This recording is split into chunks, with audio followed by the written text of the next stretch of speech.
suis Esther Soki, lauréate du concours d'éloquence Les Pépites d'Or initié par le Salon des métiers de l'audiovisuel et du numérique.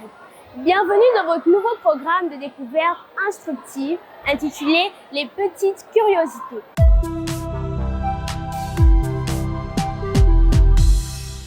Et si aujourd'hui, on parlait du 1er mai? Le 1er mai, c'est bien plus qu'une simple date. C'est la fête du travail, une journée dédiée aux efforts, au courage et à la reconnaissance au Gabon. Entre traditions, symboles et culture, vous allez découvrir le 1er mai autrement. Et sachez aussi que c'est une journée de lutte pour défendre les droits des travailleurs, portés notamment par des syndicats. Je suis actuellement au lycée Raymond Boucard et je vais tendre mon micro à deux jeunes. Suivez-moi. Salut à vous. Salut. Ça va? Oui. Tu t'appelles comment? Emmanuel. Et toi? Kétia. Pour vous, que représente le 1er mai? Le 1er mai est un jour férié et la fête du travail. Et pourquoi? Le 1er mai, c'est un jour férié. Et est-ce que tu penses vraiment que les jeunes s'intéressent au 1er mai? Non, les jeunes ne peuvent pas s'intéresser. Et pourquoi? Pas vraiment. Merci, mais qu'en est-il du point de vue des syndicalistes? On va à la rencontre de l'une d'entre elles. Le 1er mai, ce sont aussi les revendications et les actions menées par les syndicats pour défendre les travailleurs. Je suis à la rencontre de Madame Makosi.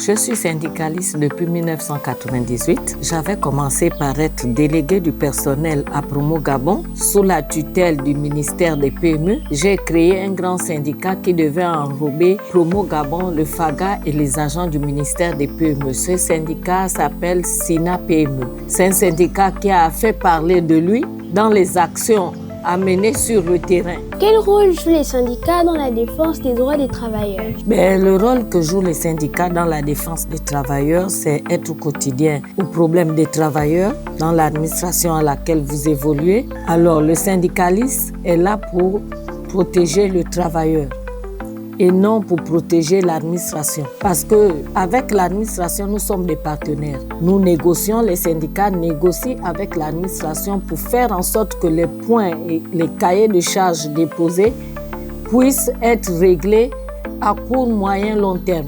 Et alors, aujourd'hui, comment se porte le travailleur gabonais?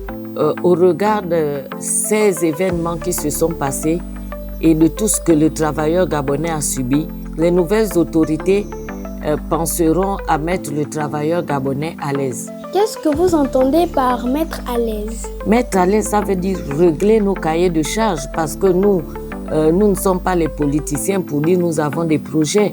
Nous avons des cahiers de charges que nous déposons sur la table du gouvernement.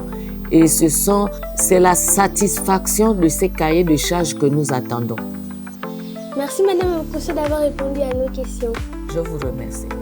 Le 1er mai, c'est pas simplement des paroles, c'est aussi un symbole très connu, le muguet. C'est une plante que l'on offre pour porter bonheur, qui symbolise la joie, le courage et l'espoir. Finalement, le 1er mai, ce n'est pas simplement un jour férié, c'est une journée de partage, de valeurs et surtout pour célébrer le travailleur. Et pour vous, que représente le 1er mai? À très vite pour une prochaine capsule, c'était Esther Soki.